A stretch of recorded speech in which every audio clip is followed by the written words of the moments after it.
Belinda, with Daddy's Love, February the 10th, 1932. Monster Rupert.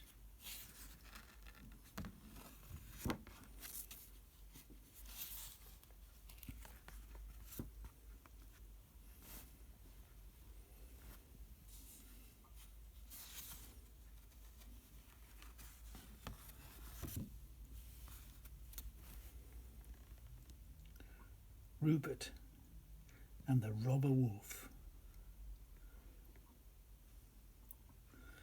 Rupert's dad has given him a watch, much to his pride and joy. Dad said, "Now you will always know what time it is, my boy." So pleased is Rupert with his watch and with its silver chain that every now and then he looks to see the time again.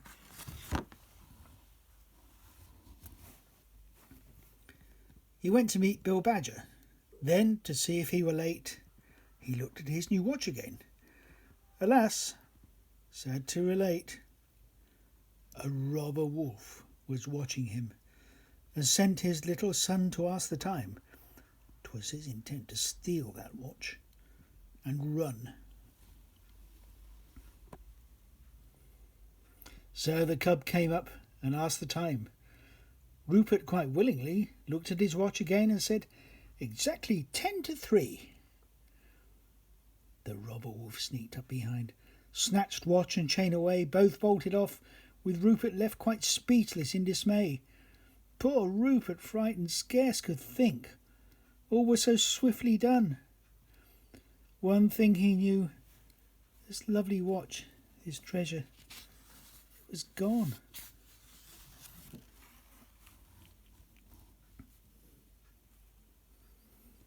What will my daddy say when I get home again, thought he. He'll be so angry when he knows.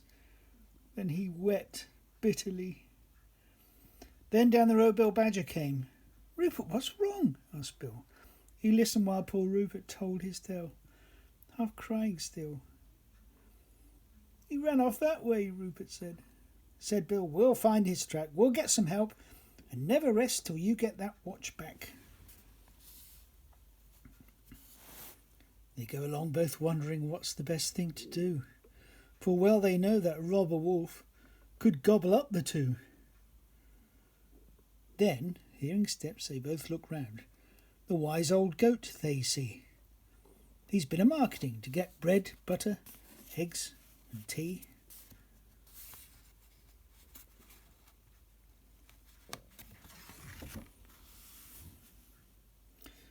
They run towards him, and they tell the trick the wolf has played in stealing Rupert's watch and chain, and ask him for his aid. The wise goat said, "You must not go to tracking by yourselves. First we will seek advice and help from the little pine tree elves."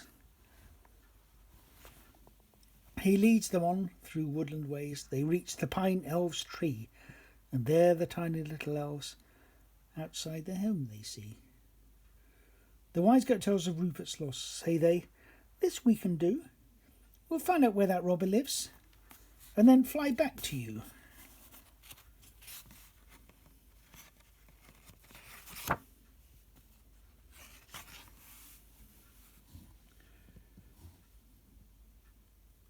The elves then fly off eagerly upon their willing task. From birds and butterflies for news of robber wolf they ask.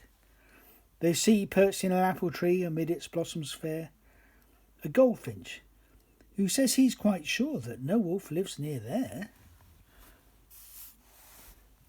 The elves fly off again until they find a bumblebee resting 5 minutes from his work in a nice shady tree.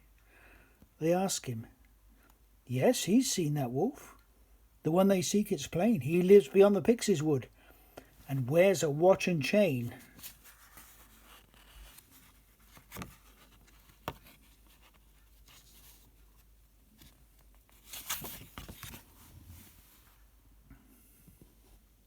Meanwhile, the wise goat to his house, Reuben and Bill doth take, and waiting for the elves' return, gives each a slice of cake.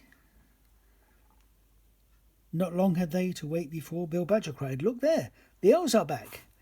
They turned to see both hasting through the air.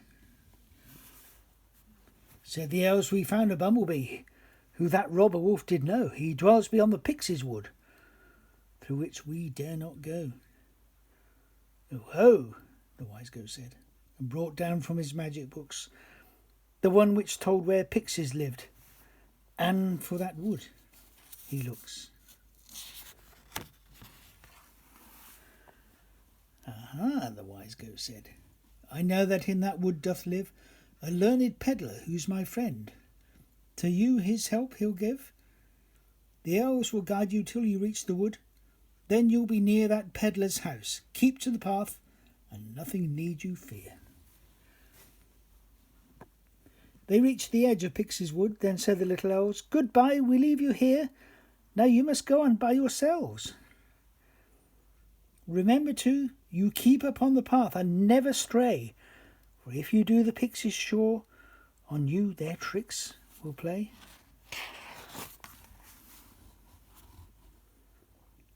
They trudge along, both hoping that they have not far to go to the pedlar's house, when soon they hear sweet music, soft and low. Then Rupert paused. They peered about. Whence that mysterious sound? They both forgot they could not stop till the pedlar's house they found. Said Bill, it sounds from over there, and peeping through the trees, they see the queerest little boy, then borne upon the breeze. There came again the magic notes.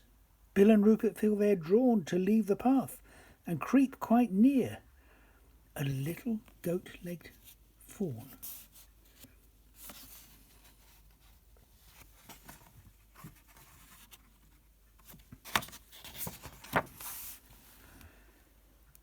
Hi, hi, the pedlar called. Wake up. Whatever made you go to sleep like that in Pixies' wood? It's perilous, you know. First he roused Rupert, and then Bill. Rupert looked up to see a stranger there. Oh, sir, we want the pedlar's house, said he. Why, that's my house, the pedlar said. And why do you want me? The wise goat, sir, sent us to you to get your help, said he. And as they walked, they told their tale of Robber Wolf. So you want your watch back, he said. Ah, well, we'll see what we can do.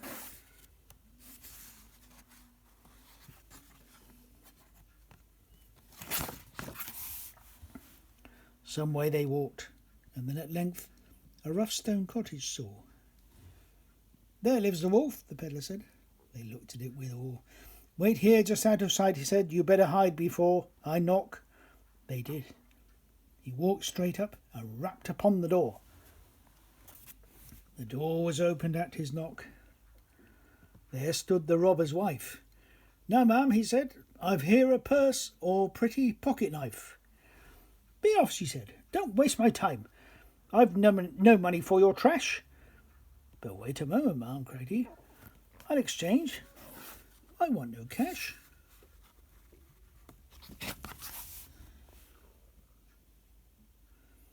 I give new things for old, he said. Here are brooches, chains, and rings. I'll let you have them in exchange for any old things. Now here's a watch. It looks like gold, all solid. Feel its weight. And where you place the hands they stay, it's never fast nor late. The wolf looked at it, greedy-eyed. It's gold, I'm sure, thought she, and said aloud, Now in exchange for this one, give it me. That Mrs. Wolf no knowledge had of watches it is plain, for she gave Rupert's silver watch for a toy watch and chain.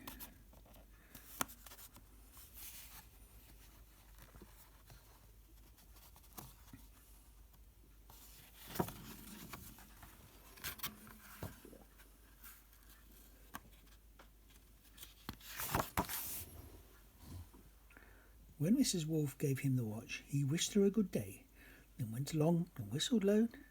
When he had gone a little way, Rupert and Bill came running out. When they heard him whistle, There, he said, I have your watch for you, and gave it to the little bear. The pedlar had not long been gone. Ere Robber Wolf himself returned an instant, he looked towards the mantel shelf. Wife, he called out, I quite forgot to take my watch with me. "Oh, husband, is that you? I've got a nice surprise," said she. So saying, she took down the watch and showed to him with pride. "Your silver watch for one of gold I have exchanged," she cried. "You gave my watch for this?" he yelled. "Well, here's a pretty pass. Gold, did you say? Why, you've been tricked. It's only made of brass."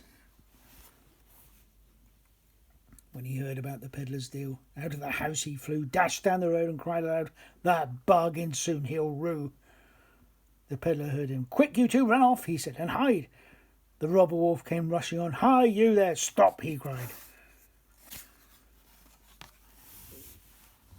Rupert and Bill hid out of sight. The peddler turned, prepared to meet the wolf, who, striding up in fury at him, glared. "You give me back my watch at once. You cheat," the robber roars. The peddler looked and calmly said, "I have no watch of yours." "We'll see," the robber wolf exclaimed. "Don't try and trick me, mind." He searched the peddler's basket through. The watch he could not find. He snarled, "Perhaps it's in that bag you carry on your back." He snatched it off, peered in to see if it were in the sack.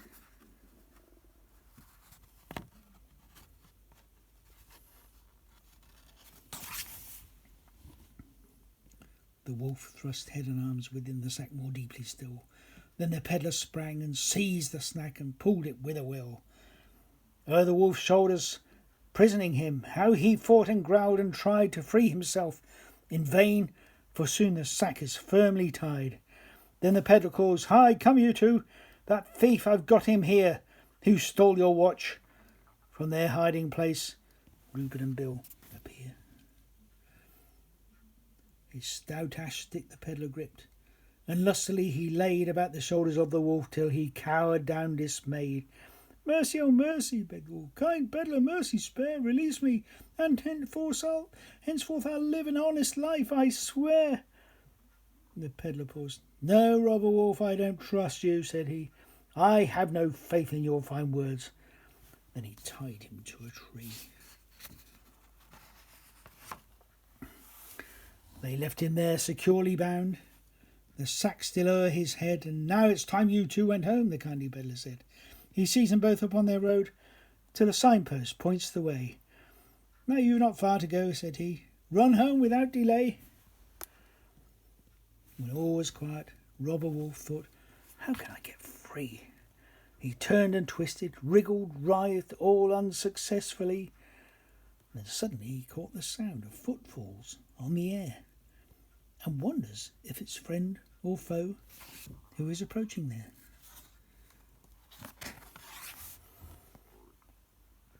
It was a fox. He drew quite near. "Hey, Brother Wolf, hello," he laughed. "What are you doing here? You do look funny so." "Undo those ropes," the wolf implored. The fox soon set him free. Then from his head he pulled the sack. "What's happened, Wolf?" asked he. While Rupert and Bill were both hurrying home, as the peddler had told them to do, the wolf rubbed his limbs, and to the fox said, "I've been whacked until I'm black and blue." Pray tell me your tale, Brother Wolf," said the fox. "It's a scandalous thing, I avow, that folk who are honest and peaceful like us cannot walk unmolested here now," said the wolf. "Brother Fox, but a short while ago I well borrowed a watch from a bear. I left it at home by mistake. I returned, but lo, it no longer was there.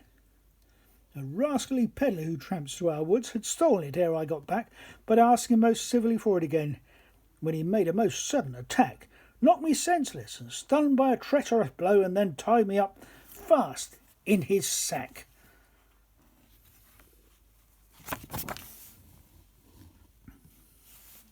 Said the fox, "Brother Wolf, all too well I perceive there's some villain behind this, you know. Did you hear the old peddler pronounce any name? Little Bear? I thought it was so. So I swear and declare it's that young Rupert Bear is the one who has caused all your woe. Just take my advice. At my house, pass the night, go to bed, and get rid of your pain. Why, tomorrow I'll bring you that young villain there, and with him your watch and your chain." Said Robber Wolf, Well, Brother Fox, I trust your clever brain, but most I want that little bear within my power again. I'll teach him that he cannot flout a wolf." Then up he rose. Stiffly he walks, with aching limbs, as with the fox he goes. When the two walked off, they little thought a timid mouse had heard. While hiding near, all they had said, yes, every single word. When all was quiet out she ran. One thought was in her mind, to warn that little bear. But how was she his house to find? The two had reached the fox's house. "Come in and soon we'll dine. When I was passing Farmer Brown's I took 2 capons fine. They now are roasted to a turn." "All's ready," the fox said. "Oh, don't they smell nice?" said the wolf. "I'll eat, then go to bed."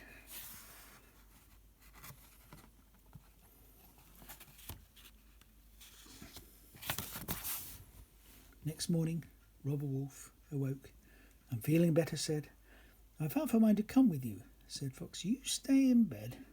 Don't worry, leave all plans to me. You'll have within an hour that little bear here in this room completely in your power." The fox then hurried on his way to Rupert's house, and there he knocked. The door was opened quick by kindly Mrs. Bear. He said, "The pedlar's taken ill. Straight from his house I've run to beg some comforts and some food. For all these things he's none."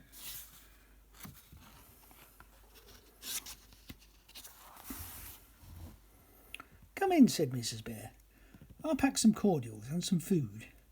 She packed a goodly basket full, in hope 'twould do him good. Then said the cunning fox, "Oh, ma'am, it's heavy, and I fear I cannot carry it," said she. "Rupert will help. He's here." The cunning fox had hoped for this, and planned it all along. "Oh, thank you, ma'am, for Rupert's help," said he. "I'm none too strong. We soon shall reach the pedlar's house." They start upon their way, and Rupert tells him of the help the pedlar gave that day. When they reached the fox's house, the wolf crouched further down in bed, careful to draw the clothes well up to hide his wicked head. "Here's Rupert, pedlar," grinned the fox, as Rupert stepped inside, and asked the pedlar how he was. The wolf just groaned and sighed. While Rupert still approached the bed, the clothes were flung aside, and out there bounded face to face that villain wolf, who cried, "Ha ha, so little bear, you're caught. You won't escape again. We've got you safe. Just hand me back that silver watch and chain." They took his watch again from him, while the fox laughed, "Down below there's a lumber room. Let's put him there, and nobody will know."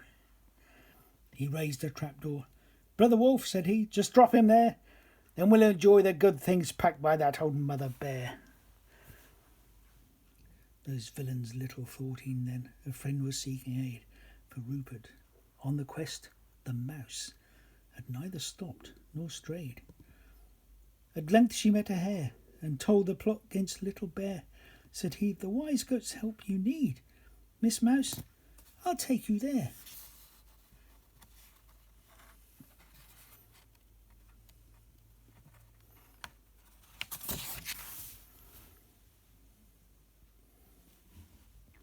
The hare said, "Mount upon my back, and mind you hold on tight. Straight to the wise goat's house we'll go. He'll soon put things all right." Through meadows, copses, fields they went, till to their joy they see the wise goat strolling by himself on his way home to tea. "Stop!" squeaked the mouse. "Oh, please, sir, do." Then jumping to the ground, she ran towards the wise old goat as he turned sharply round. "What's this?" he asked, surprised to see the little mouse and hare. She told him of the wicked plot against the little bear. How angry was the wise old goat at hearing this. Then quick, he led them straight to the police to foil the dastard trick. The inspector said, "Their little game we very soon will end. To arrest that fox and Robber Wolf, a squad of men I'll send." Truncheons in hand marched the police, the wise goat at their side. The hare, who knows the fox's house, goes first to act as guide. For desperate villains they're prepared, the wise goat says. They'll fight. Just trust to us, the sergeant said. We'll get them both all right. The fox and wolf had both sat down. Said the fox, come, let us drink our healths in Mother Bear's good wine. Fill up your glass to the brink. Scarce had they filled their glasses ere footsteps they hear outside. The wolf sprang from his chair and said, Policeman, look, let's hide. To a back window, brother wolf, said the fox. Quick we will go, and so escape into the woods. There the police will know. Alas, for brother Fox's plan, police were there in wait, and as they from the window jumped, they saw it was too late. The sergeant handcuffs them. They're searched. The silver watch is found upon the wolf. The wise goat said, That's Rupert's. I'll be bound. The game is up. You best confess at once and tell us where you put the owner of that watch, that little Rupert Bear. At first, the rogues denied they knew. But then the little mouse came running up and said, Please, sir, just come inside the house. There's someone underneath this room, said she, pointing to the floor. Yes, I can hear, the wise goat said. And what's this? A trapdoor? He lifts the trapdoor up and calls, Hist, Rupert, are you there? Oh, wise goat, is that you? Replies with joy the little bear. Quickly they find a rope. It's lowered and Rupert holds on fast. The policemen haul him up to the top. Safe there with friends at last. The ruffians then were marched right off to prison straight away. For robbery and kidnapping, a long time there they'll stay. When they had gone, the wise goat said, Now to your mother's house I'll take you, Rupert, but thank first the hare and little mouse. They reached the house. Kind Mrs. Bear asked unsuspectingly about the peddler, how he was. Then how alarmed was she when the wise goat told her of the plot and what had brought him there. How grateful were they for his help in saving little Bear. So here's the end. All's well again, and Rupert has his watch and chain.